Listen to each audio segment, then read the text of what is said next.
오늘 말씀은 열왕기상 2장 말씀을 통해 하나님이 하신 일을 함께 나누도록 하겠습니다. 이제 솔로몬이 왕이 되었습니다. 그리고 그 왕권을 통하여서 하나님께서 그 나라를 견고하게 하여 가십니다. 아도니아가 자신이 왕권을 가지려 하였지만 이미 하나님께서 그 모든 계획을 깨뜨리시고 솔로몬에게 그 왕권을 허락해 주셨습니다. 그리고 다윗 왕도 이제 그 모든 일을 다 한 후에 하나님의 부르심을 받았습니다. 그리고 한 가지 사건이 벌어지게 됩니다. 오늘 말씀 열왕기상 2장 말씀 중에서 13절 말씀부터 함께 보겠습니다. 핫기스의 아들 아도니아가 솔로몬의 어머니 밧세바에게 나온지라. 밧세바가 이르되 내가 화평한 목적으로 왔느냐 대답하되 화평한 목적이니이다. 또 이르되 내가 말씀드릴 일이 있나이다. 밧세바가 이르되 말하라. 그가 이르되 당신도 아시는 바이거니와 이 왕위는 내 것이었고 온 이스라엘은 다 얼굴을 내게로 향하여 왕으로 삼으려 하였는데 그 왕권이 돌아가 내 아우의 것이 되었음은 여호와께로 말미암음이니이다. 이제 내가 한 가지 소원을 당신에게 구하오니 내 청을 거절하지 마옵소서. 밧세바가 이르되 말하라. 그가 이르되 청하건대 솔로몬 왕에게 말씀하여 그가 수넴 여자 아비삭을 내게 주어 아내를 삼게 하소서. 왕이 당신의 청을 거절하지 아니하리이다. 밧세바가 이르되 좋다. 내가 너를 위하여 왕께 말하리라. 밧세바가 이에 아도니아를 위하여 말하려고 솔로몬 왕에게 이르니 왕이 일어나 영접하여 절한 후에 다시 왕좌에 앉고 그의 어머니를 위하여 자리를 베푸니 그가 그의 오른쪽에 앉는지라. 밧세바가 이르되 내가 한 가지 작은 일로 왕께 구하오니 내 청을 거절하지 마소서. 왕이 대답하되 내 어머니여 구하소서. 내가 어머니의 청을 거절하지 아니하리이다. 이르되 청하건대 수넴 여자 아비삭을 왕의 형 아도니아에게 주어 아내로 삼게 하소서. 좀 길지만 이 내용이 있죠. 무슨 내용입니까? 이 내용을 통해 하나님이 우리한테 알려주시고자 하시는 것이 무엇입니까? 그것은 바로 인간의 욕망은 끝이 없다라는 것입니다. 인간의 욕망은 끝이 없다.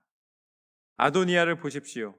아도니아는 자신이 어떻게 보면은 반란을 일으켜서 자신의 자리를 왕권으로 만들려는 욕심을 갖고 달려갔습니다. 그러나 하나님께서 그 모든 것을 깨뜨리셨고 사실은 그런 반란을 일으킨 사람은 죽을 수밖에 없습니다.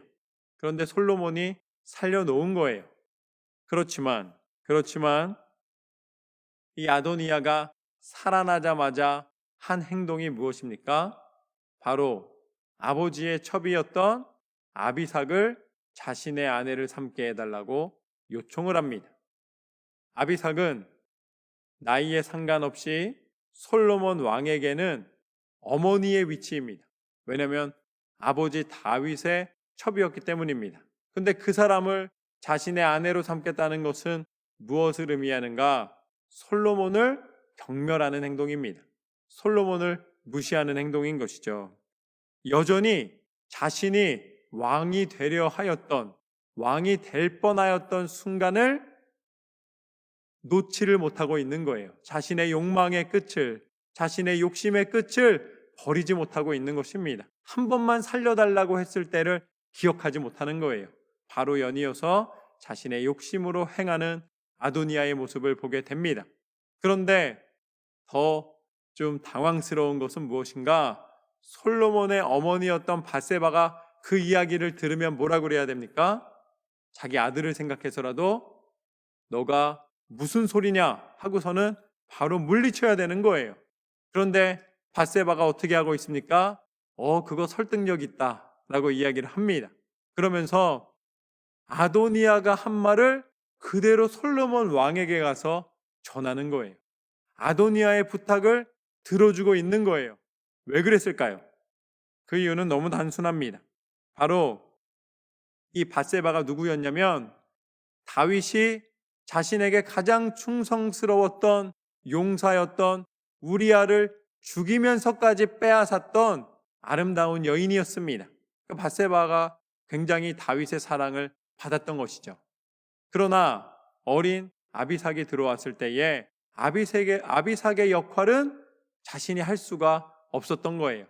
그러니까 첩이었던 아비삭은 항상 다윗 옆에 있고 자신은 멀리에서 그것을 지켜볼 수밖에 없는 상황이 다윗이 하나님의 부르심을 받는 마지막 죽음 직전의 상황이었습니다.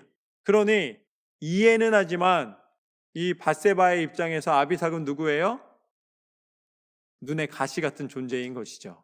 그런 아비삭을 아도니아가 데려간다 하니 일거양득입니다. 자신의 복수도 되는 것이고 자신의 마음의 분을 풀 수 있는 방법도 되는 것이죠.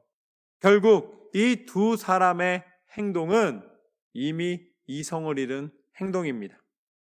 왜냐하면 자신의 감정, 자신의 기준, 자신의 욕심, 욕망, 그리고 질투와 시기와 분노의 마음을 표출하고 있는데 서로 공유하고 있는 것을, 공통적인 마음을 품고 행하고 있는 것을 보게 됩니다. 이성을 잃은 사람은 온전한 판단을 할 수가 없다는 것을 분명히 보여주시는 장면입니다. 우리의 마음이 무엇으로 가려져 있는가? 내가 온전히 하나님의 뜻을 쫓아 지혜로운 결정을 내리고 있는가? 아니면 내 감정의 기준으로 어두워진 눈, 흐려진 눈으로, 흐려진 판단력으로 행하고 있는가? 이때 솔로몬은 이렇게 대답을 합니다. 솔로몬 왕이 그의 어머니에게 대답하여 이르되 어찌하여 아도니아를 위하여 수넴 여자 아비삭을 구하시나이까? 그는 나의 형이오니 그를 위하여 왕권도 구하옵소서. 그뿐 아니라 제사장 아비아달과 수리아의 아들 요압을 위해서도 구하옵소서 하고 여호와를 두고 맹세하여 이르되 아도니아가 이런 말을 하였은즉 그의 생명을 잃지 아니하면 하나님은 내게 벌 위에 벌을 내리심이 마땅하니이다.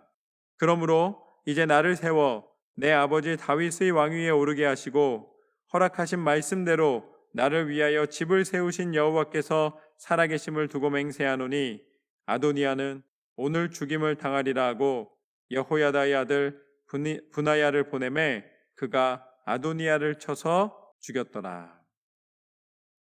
아도니아의 속생각을 모를 솔로몬이 아닙니다. 아도니아는 작은 꾀를 냈고 작은 욕심을 냈고 그것을 통하여서 자신의 무언가를 다시 성취하려는 욕망을 표출했지만 그러나 그 결과는 결국은 더 큰 화가 임하리라. 이것이 응답이었고 분하야가 가서 그를 죽이게 됩니다. 아마 이 일이 지금 일어났다면 인권 문제, 직권 남용 문제, 여러 가지 문제가 개입이 됐겠죠. 그러나 그런 어떤 여러 가지 문제 속에서도 하나님이 아도니아를 치시면서까지 이 모든 일을 정리하신 이유는 무엇일까요? 솔로몬이 이렇게 행하는 것을 용납하시고 허락하신 이유는 무엇일까요? 그렇습니다. 솔로몬의 왕권을 단단히 지켜주신 것입니다. 하나님은 그 하나님이 세우신 사람이 하나님의 일을 행할 때에 그 일을 담대히 견고히 해나갈 수 있도록 지혜를 주시고 결단력을 주시고 그 왕권을 보호하여 주시는 것을 보게 됩니다. 쉽게 흔들리게 만들지 않으시는 것이죠. 솔로몬은 동정심으로 마음이 흔들리거나 단순히 복수심으로 움직이지 않았습니다. 만약에 그런 마음으로 복수심으로 움직였다면 아도니아를 진작에 죽일 수 있었어요. 그러나 하나님의 때를 기다렸고 또 아도니아에게 기회를 주었습니다. 그것은 굉장히 공평한 행동이었고 하나님이 주신 영적 리더십으로서 그 마음의 기준이 하나님 안에 있음을 보여준 것입니다. 그리고 마침내 결단의 순간이 왔을 때는 흔들림 없이 행하는 모습을 보게 됩니다. 아도니아는 그렇게 죽임을 당하였고 솔로몬은 왕권을 세워가는 일을 시작하게 됩니다. 이것은 다 다윗이 솔로몬에게 조언하였던, 권면하였던 것입니다. 그래서 바로 이어서 이렇게 행합니다. 26절과 27절 말씀을 보면은 이렇게 나와 있습니다. 왕이 제사장 아비아달에게 이르되 내 고향 아나돗으로 가라. 너는 마땅히 죽을 자이로되 내가 내 아버지 다윗 앞에서 주 여호와의 궤를 메었고 또 내 아버지가 모든 환난을 받을 때에 너도 환난을 받았은즉 내가 오늘 너를 죽이지 아니하노라 하고 아비아달을 쫓아내어 여호와의 제사장 직분을 파면하니 여호와께서 실로에서 엘리의 집에 대하여 하신 말씀을 응하게 함이더라. 이제 솔로몬이 제사장이었던 아비아달을 파면하게 됩니다. 그런데 제사장 아비아달이 파면된 것은 단순히 그때의 솔로몬의 기분이 나빠서 아니면 솔로몬을 호응해 주지 않았기 때문에 그것이 아닙니다. 이것을 멀리 거슬려 올라가면 이제 엘리 제사장 때에 이미 하나님께서 그의 아들들이 행한 악과 엘리 제사장의 깨어있지 못한 모습을 보면서 하나님이 이미 엘리 제사장의 가정 가운데 그 자손 가운데 일어날 일을 이미 예언하셨습니다. 사무엘 때에 이미 일어난 일입니다. 이 사무엘상 2장 30절에서 33절 말씀을 보면 이렇게 나와 있습니다. 그러므로 이스라엘의 하나님 나 여호와가 말하노라. 내가 전에 내 집과 내 조상의 집이 내 앞에 영원히 행하리라 하였으나 이제 나 여호와가 말하노라. 결단코 그렇게 하지 아니하리라. 나를 존중히 여기는 자를 내가 존중히 여기고 나를 멸시하는 자를 내가 경멸하리라. 엘리 제사장이 하나님으로부터 받은 사명이 있었는데 그 사명을 감당하지 않고 그 일을 성실히 행하지 않았을 때에 하나님이 엘리 제사장에게 뭐라고 말씀하시냐면 나를 존중하는 자를 내가 존중할 것이고 나를 경멸하는 자는 경멸을 받을 것이다. 그 일이 너희의 자손 가운데 일어날 것이다 라고 말씀을 하시면서 보라 내가 내 팔과 내 조상의 집 팔을 끊어 내 집에 노인이 하나도 없게 하는 날이 이를지라. 이스라엘에게 모든 복을 내리는 중에 너는 내 처소의 환난을 볼 것이요 내 집에 영원토록 노인이 없을 것이며 내 제단에서 내가 끊어버리지 아니할 내 사람이 내 눈을 쇠잔하게 하고 내 마음을 슬프게 할 것이요 내 집에서 출산되는 모든 자가 젊어서 죽으리라. 결국 엘리 제사장에게 임하였던 하나님의 심판이 이 아비아달에 이르러서 그 예언대로 이루어지는 것을 보게 됩니다. 하나님은 분명히 약속하셨습니다. 하나님을 온전히 따르며 순종하며 하나님을 경외하는 자들에게 하나님은 그들에게 존중의 마음을 주시고 그들을 높여주시고 그들 가운데 함께하여 주시는 하나님이신 줄로 믿습니다. 계속해서 이 솔로몬이 어떻게 하는가? 28절 말씀부터 보면은 이제 요압에 대하여서도 이렇게 행합니다. 그 소문이 요압에게 들림에 그가 여호와의 장막으로 도망하여 제단 뿔을 잡으니 이는 그가 다윗을 떠나 압살롬을 따르지 아니하였으나 아도니아를 따랐음이더라. 어떤 사람이 솔로몬 왕에게 아뢰되 요압이 여호와의 장막으로 도망하여 제단 곁에 있나이다. 솔로몬이 여호야다의 아들 브나야를 보내며 이르되 너는 가서 그를 치라. 브나야가 여호와의 장막에 이르러 그에게 이르되 왕께서 나오라 하시느니라. 그가 대답하되 아니라 내가 여기서 죽겠노라. 브나야가 돌아가서 왕께 아뢰어 이르되 요압이 이르기에 내게 대답하더이다. 왕이 이르되 그의 말과 같이 하여 그를 죽여 묻으라.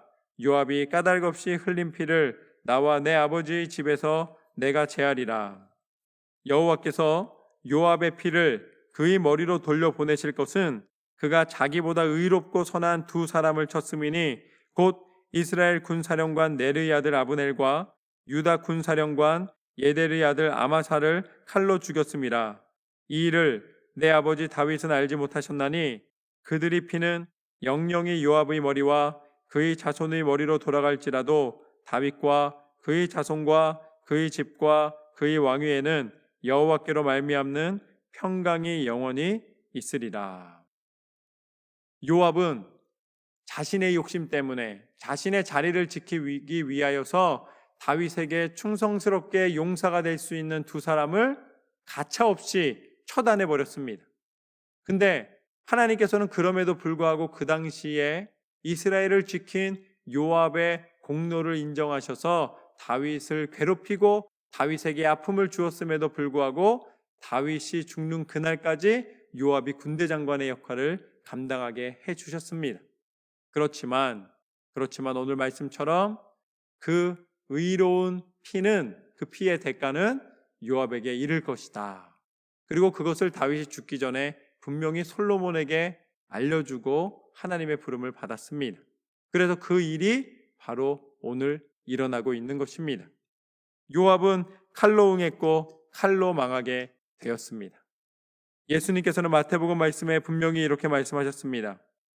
예수님께서 잡히시던 날 밤 베드로가 그 잡으러 온 병사의 귀를 쳐서 떨어뜨리니까 이에 예수께서 이르시되 내 칼을 도로 칼집에 꽂으라. 칼을 가지는 자는 다 칼로 망하느니라. 너는 내가 내 아버지께 구하여 지금 12군단 더 되는 천사를 보내시게 할 수 없는 줄로 아느냐. 내가 만일 그렇게 하면 이런 일이 있으리라 한 성경이 어떻게 이루어지겠느냐 하시더라. 결국은 칼로 흥한 자는 칼로 망한다고 예수님께서 말씀하셨는데, 예수님께서 말씀하신 것과 같이 구약시대에 이 솔로몬이 군대 장관을 보내서 결국 전 군대 장관이었던 요압을 쳐서 죽이게 됩니다. 요압은 칼로 응하였고 다시 그 칼로 심판을 받게 되는 것이죠. 여호야다의 아들 브나야가 곧 올라가서 그를 쳐 죽임에 그가 광야에 있는 자기의 집에 매장되니라. 왕이 이에 여호야다의 아들 브나야를 요압을 대신하여 군사령관으로 삼고 또 제사장 사독으로 아비아다를 대신하게 하니라. 이제 다윗이 죽기 전에 솔로몬에게 조언했던, 권면했던 그 권면 사항들, 나라를 잘 다스리기 위해서 이러한 일을 행하면 하나님께서 이 나라를 견고하게 하실 것이라 말씀하신 그 모든 것이 다 이루어지는 것을 보게 됩니다. 이제 한 명이 남았습니다. 그 한 명이 누구죠? 말씀을 자세히 읽고 늘 읽는 분들이 이제 아실 텐데 바로 시므이입니다. 시므이가 한 명 남았죠. 시므이는 어떻게 됐을까? 연이어서 이렇게 시므이에 대한 내용이 나옵니다. 36절 말씀을 보면 왕이 사람을 보내어 시므이를 불러서 이르되 너는 예루살렘에서 너를 위하여 집을 짓고 거기서 살고 어디든지 나가지 말라. 너는 분명히 알라. 내가 나가서 기드론 시내를 건너는 날에는 반드시 죽임을 당하리니 내 피가 내 머리로 돌아가리라. 시므이가 왕께 대답하되 이 말씀이 좋사오니 내 주 왕의 말씀대로 종이 그리하겠나이다 하고 이에 날이 오래도록 예루살렘에 머무니라. 이 다윗도 시므이를 용서해 주고 살려 주었고 솔로몬도 시므이에게 기회를 주는 것을 보게 됩니다.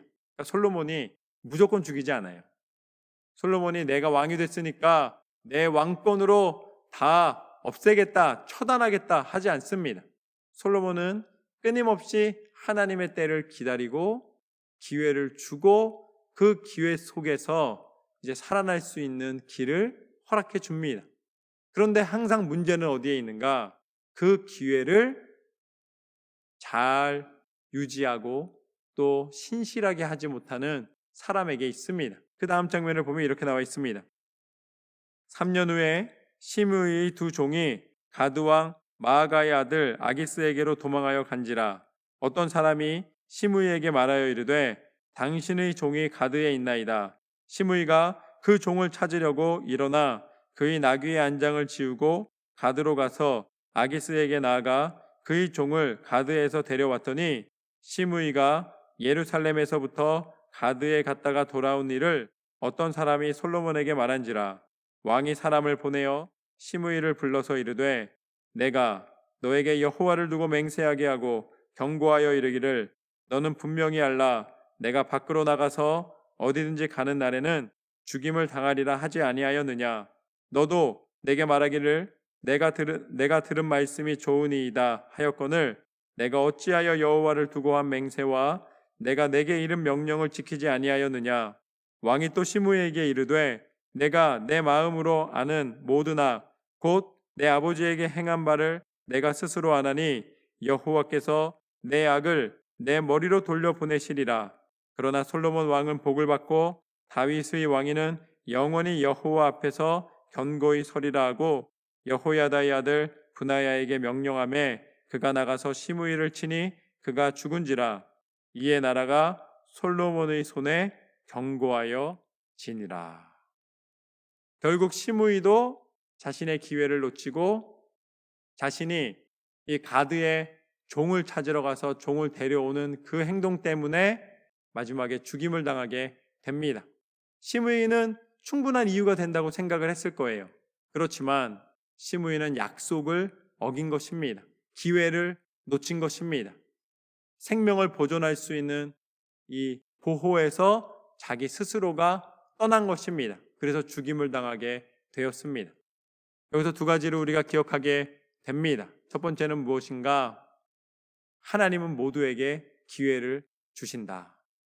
아도니아도 그렇고 아비아달도 그렇고 요압도 그렇고 시므이도 그렇고 모두에게 기회가 있었습니다. 그러나 그 기회를 놓치게 된 것을 보게 됩니다. 놓친 다음에는 결국은 후회해도 소용이 없는 것이죠. 여러분, 우리 인생이 그리 길지 않습니다. 하나님은 우리에게 기회를 주셨습니다. 그리고 그 기회를 소중히 여기는 자에게 하나님께서는 그 기회를 통하여 하나님의 일을 이루어 주십니다. 우리가 후회해도 소용이 없다는 것을 안다면 그때는 아마 지금의 소중한 시간을 헛되이 보내지 않을 것입니다. 그런데 그것을 알 수 있는 길은 단 한 가지밖에 없는 거예요.